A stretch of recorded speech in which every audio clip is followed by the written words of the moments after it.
I do believe Phoebe Walker is down there to talk some of the riders. Phoebe? Hi boys, yes, we're opening race 1 of the Pirelli Cup Group 2 and currently at P1 position is Clyde Relativa. Hi Clyde, kamusta? How are you feeling today? Hello, good morning po. Okay naman po. Maganda pahinga, maganda practice. Very good. So, kailan ka pa nandito nagsimula mag-practice? Nung Friday lang po. Nung Friday lang. Kasi pumapasok ako sa school eh. So, face-to-face na uli. So, hindi tayo makapag-practice kagaya dati. Pero okay naman po. Okay, ilan taon ka na ba? 26 na po. Alright, okay. So, question namin, no, pati nung boys kanina. Kasi yesterday, you did the time trial, maulan. Yes. Okay, how did you do there? Nakuha ko po yung pole position na nakuha ko yung time na 2:12.0 something. So, okay naman po. Pero syempre, kahit ganun, mas prefer ko pa rin yung dry kasi syempre, mas sanay tayo sa dry kaysa sa wet. Lalo na dito sa Clark, first time ko po kahapon na nakaikot ng wet.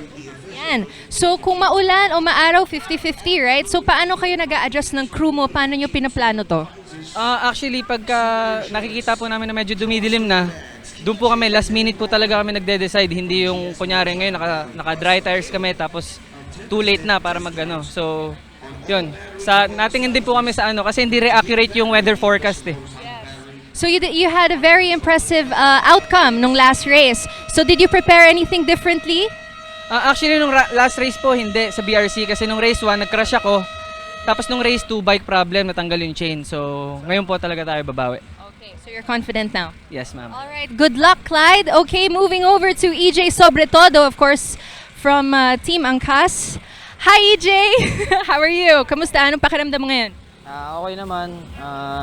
Medyo masakit lang yung binte dahil sa aksidente na karang araw. Pero mas okay ngayon kaysa kahapon. Okay. Oo nga, you had an accident. When was this? Nung nag-ensayo ka for this? Nung Friday, official practice. So, nagliyab yung motor. Nasunog din ako. So, ngayon okay naman ako. Kakatapos na ng underbone. Medyo nag-a-adjust pa kasi medyo mahirap sumakay kasi yung binti ko medyo nag-swollen. Pero ngayon okay naman. Kahit pa paano. Do you feel like may trauma ba? Kasi syempre, 'di ba, nagkaroon ka ng lumiyab. May trauma ba sa'yo?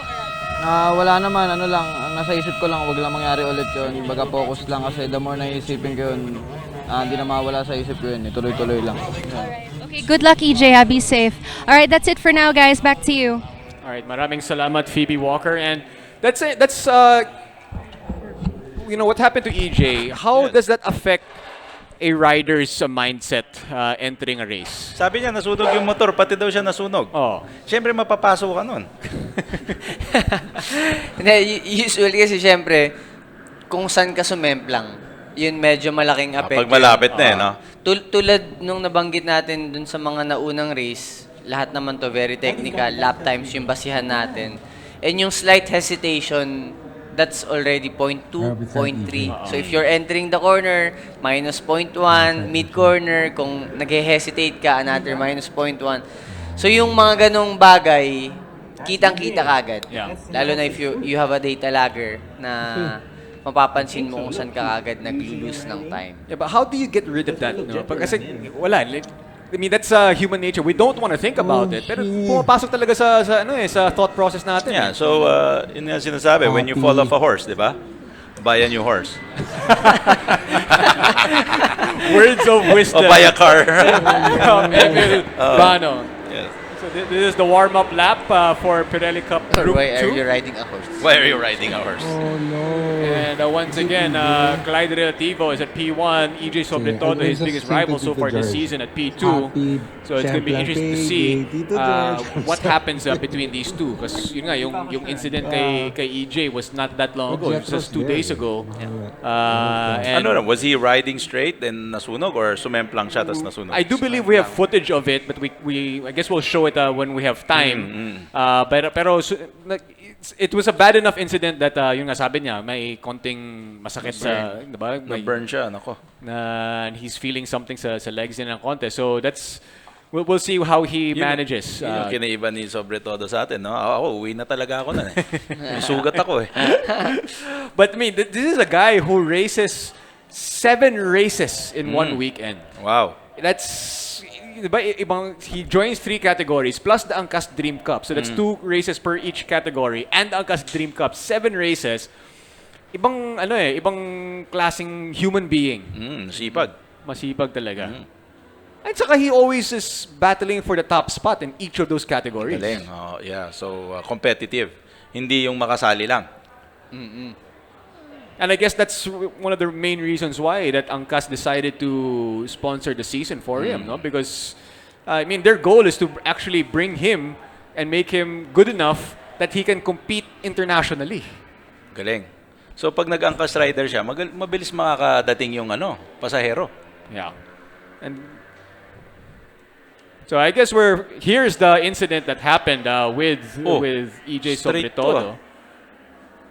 Pero medyo basa kasi, so it was okay. Pero it was the on the conditions. straight. The conditions were not favorable, and you could see the ground right there. It was very, very wet. Oh, nako. Oo nga.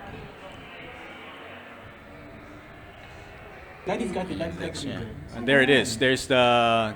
It happened there in the start, right by the start finish. Okay, sa Big C pala. So, dumula siya sa Big C. At the Big C, that's right. Yeah.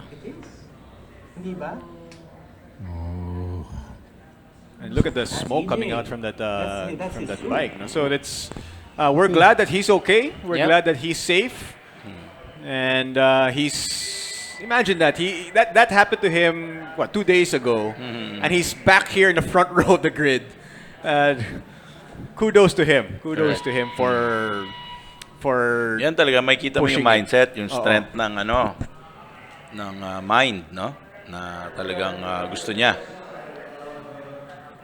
And Clyde Relativa P1 looking again, Clyde Relativa this season has been very, very solid.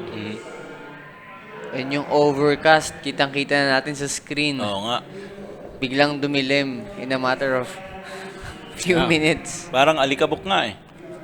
Let's see if the weather holds here for the Pirelli Cup Group 2 riders.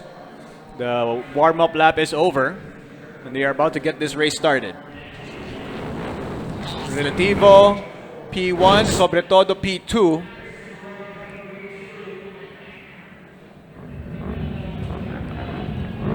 The visors are down. The lights are on, and they're off.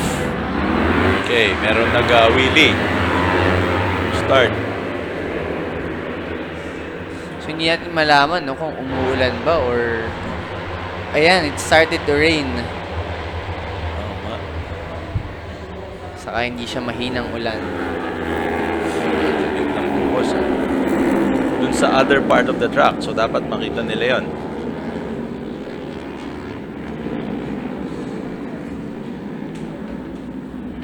So that's Relativo. Oh, there's a little bit of a incident there with Yeah, the there you Relativo. He go. lost the rear. Baka basa kasi dun eh. Ayun, nakikita natin umuulan. And it's Sobrang starting, lakas na ng ulan. it's starting to come down hard So, right now. Tingnan natin kung anong i-declare ng mga race official. Kasi tanda natin yung gulong nila, hindi pang ulan, no? Madulas na madulas yan. And EJ Sobretodo took advantage of that incident there on Clyde Relativa losing that his rear tire. But let's see how they managed to do this. Or so I should say that's Sobretodo's dropped down. Yes, naturally, talagang ang lakas eh. Biglang buhos, oh. Tingnan mo kahit yung front niya. That is bike number 20. So, hindi mo dapat ihiga masyado yung bike pagka ganyan. Ayan, nakikita natin, oh. Kasi yung gulong nila, madulas talaga yan. Ice skating. Oo. Ayan. They're using Oo. Pagka ganyan yung tires nyo, Disney Electrical Parade na yan, yung dandahan. So Sobretodo started at P2. We have a rider down there in the big C. Big C. Up. Nandun siya sa flag. line. Okay, dapat pagka ganyan, medyo wag mo na iangat. Kasi baka tamaan ka. He's trying to get back on. Dapat kasi pag inaangat siguro, not sa gitna, but pag nandito ka sa lupa, pwede mo iangat na gano'n. Ayun na safety car.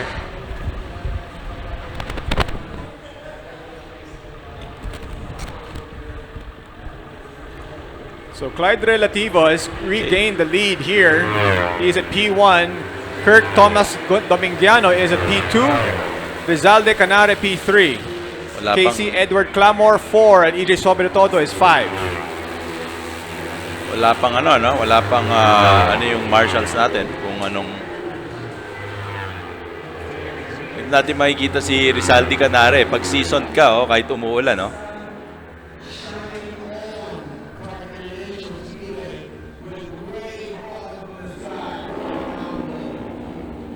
So it's a tricky situation right now for our riders. As you can see, it's raining. But there are some parts of the track that look like it's actually dry. Siguro may enough heat pa yung track and mukhang hindi nagtuloy-tuloy yung ulan dun sa part na yun. But here sa front straight, talagang basang-basa na. So the conditions are very tricky. I guess yung nga sabi ni Emil, no? If you're a seasoned rider, medyo siguro you've seen this before. Yes, oo. Clyde Relativa right now, bike number 15 on your screens, leading the way on Kirk Thomas Domingiano. Rizalde Canare P3, bike number 29. At least for the moment, maybe the incident that happened to EJ Sobretodo is playing a factor on why he has dropped down to P5. Ito na, dito na papasok yung planning na pinag-uusapan natin kanina, no? Siyempre, para kay EJ, mas magandang tapusin niya yung race. Yeah. Kasi may points pa rin yan. And EJ Sobretodo currently in P2, and we have another rider down in the Big C. Same spot. Doon talaga eh. Same exact spot. Yan talaga. And that's also where EJ Sobretodo had his incident the other day. Correct. Yan pwede niya itayo kasi nandyan siya. Pero sa totoo lang, Pero race over na yan. yes. So, Tsaka wag ka dapat malapit dyan. yeah. Pag nakita mo sa MotoGP, pag sumisemplang sila, tinatakbo sila ng marshal dun sa ano, Yeah. di ba? So Clyde Relativo leading the way here, and he clocked in the fastest time at 2:20.9. Yan, si Clyde. Of course, Clyde Relativo, a famous YouTuber. YouTuber pala siya. Oh, he has a vlog. Ano yung vlog ano niya? Racing, tapos minsan nandun siya sa States, kumakarera dun. Sa States? Or at least track day sa States. Oh, nice, nice. So medyo mahilig talaga siya ng ano, ng mga motor saka mag-race. Oh. Good hobby. Kesa gambling and drinking and drugs. Ito na lang. Ayan, umaraw na naman. So the weather has really been a huge factor here in leg number 4 of the Philippine Superbike Championship. But the weather not affecting the performance of Clyde Relativo, really with a nice gap now between him and Kirk Thomas Domingiano as he enters Acacia. Pero makikita natin, medyo basa pa yung truck sa Acacia, no? Yung tubig, tumatalsik pa sa likod. And he's also not leading the bike as much as he normally does. He should not. Oo. Kasi mabilis yan. Bigla mawawala. Yung nga sabi niya sa kay Phoebe kanina, no, na parang they decide what to do with the bike only minutes before the start of the race. Correct. To make sure that the weather, they make sure they plan for the weather. Kaya lang, Flexible sila. Oo. now, the weather is going back and forth in one race. Kaya tingnan mo dito, bakit nila linalabas yung tuhod nila? Yan talaga yung measurement pag liniligo mo. So pagka tumatama na yung tuhod mo, medyo nakalin yung bike. And usually, pag rain, mas mahaba yung packs. Nakita mo sa mas makapal para mas ma-feel mo, no? Yung distansya. Ngayon, syempre, naka-dry sila na put-put na packs.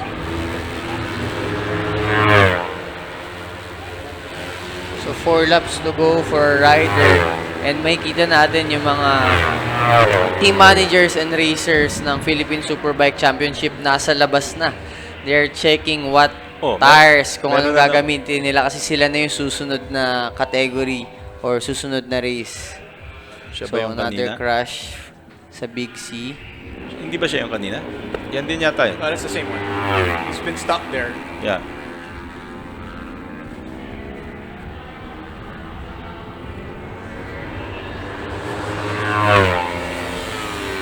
Actually, dapat may time limit. Oo, No? kasi ito, nakapagtuloy yung mga Pirelli Cup Group 2 natin dahil hindi full slicks yung mga gamit natin. But for the Superbike, yung next category, dito sa karerang to, hindi uubra na lumabas silang nakaslicks. Oo, Tapos walang walang groups hindi yun. titigil yung karera na umambon or papayagan silang magpalit to a rain setup. Pero katulad yan, medyo dapat hindi napilitin iangat yung bike. Kasi nakaharang sila dyan eh. Here comes Clyde Relativo.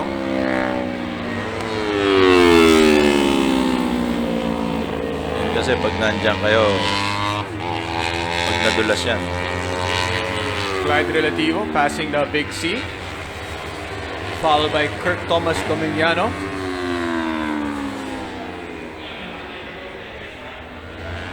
Ano ba yung YouTube channel ni Clyde? Ano ba yung YouTube channel name niya? Para ma-plug natin. Feeling ko Clyde Relativo din. Clyde Relativo din. O parang ganun. Right. DJ Sobretodo there gaining a spot going back up to P4. He started at P2 but has dropped down all the way to P5. Ito natin medyo ano pa, may mga ano pa nung tubig may mga patches and makikita mo yung gulong sa likod na daan pa tumatalsik. It looks like Clyde Relativo has found the groove here. He had that very that wobble going down the corkscrew Papunta corkscrew, in the first lap, but he's been solid since. Clyde Relativo leading Domingiano, and then Rizaldi Canare. Those are your top three at the moment. Doing 219s on a wet using 400cc bikes. So, And on dry tires. oo. Pero pag slicks, malabo to. Talagang hindi pwede yan. Actually, tinight pa niya. And it looks like the track is drying up in that section. That's the Porsche section heading into the hairpin back straight. So, let's wait kung anong magiging announcement from our race officials They're basically for the for the next PSPK, category.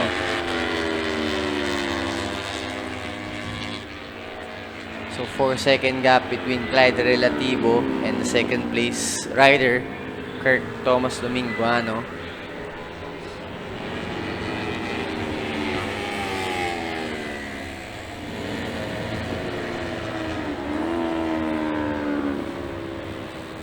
Naka-dark visor pa si Clyde. Yan, lalo na pagka in-sprayan ka na ng tubig. Oo. Ano niya, para ka na nakapikit niya. Buti nasa unahan siya, hindi sila magkadikit-dikit.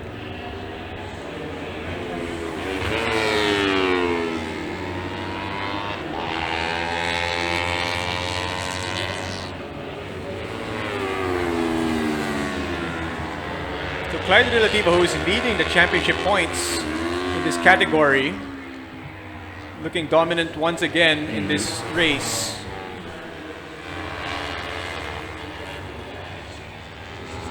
And Kirk Thomas Domingiano capitalizing on some of the mistakes from his other riders, or other racers, I should say. And we have 2 laps to go here in the Pirelli Cup Group number 2.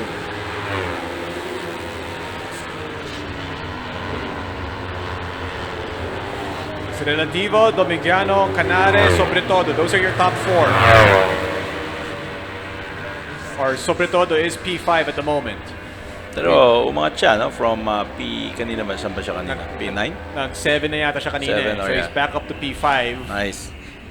Ayun, makikita natin dry patches sa track. Pero more, mayroong mga ano pa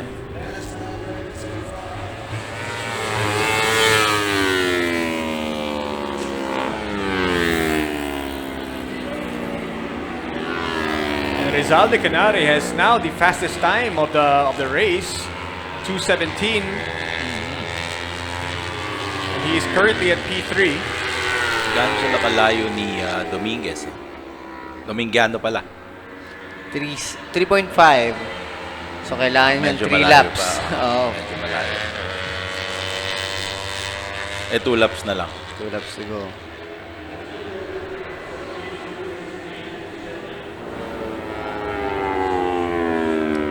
Clyde Relativo, who balances school and racing and a Yes, YouTube career. Maraming ginagawa rin to si Clyde Relativo. Mukhang magaling siya sa school. Sabi nga niya, back to face to face. na daw. Oo nga. So wala nang wala nang excuse. Pag Wala na. absent ka, absent ka. Absent ka na. But may ngayon may hybrid.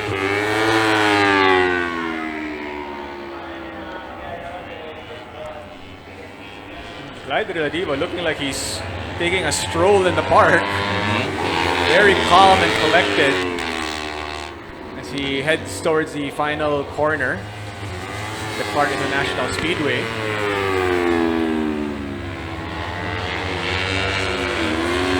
Looking back to see how far Kirk, Thomas, Domingiano, and Rizal de Canare are behind him. Baka nagtataka yung ibang viewers bakit sila tumitingin sa likod. Bawal kasing may side mirror dito So, sa... 2 minute 13 second best time for Rizal de Canare. 4 seconds off our leader.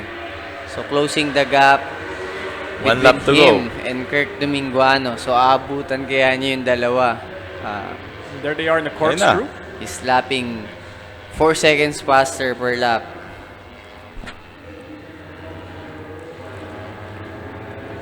Meron yung racing line medyo dry. Makikita natin sa drone shot. No? Kaya yan, medyo sumasayad na yung tuhod yan. Nakikita natin na bababa niya sa parte na yan. Yeah, he is definitely leading the bike more Yeah. sa mga dry spots ng track. Kaya nabababa ni Rizaldi yung oras niya. Ayan, umaraw na naman. So, second place, he overtook Kirk Thomas Dominguano. Hairpin turn.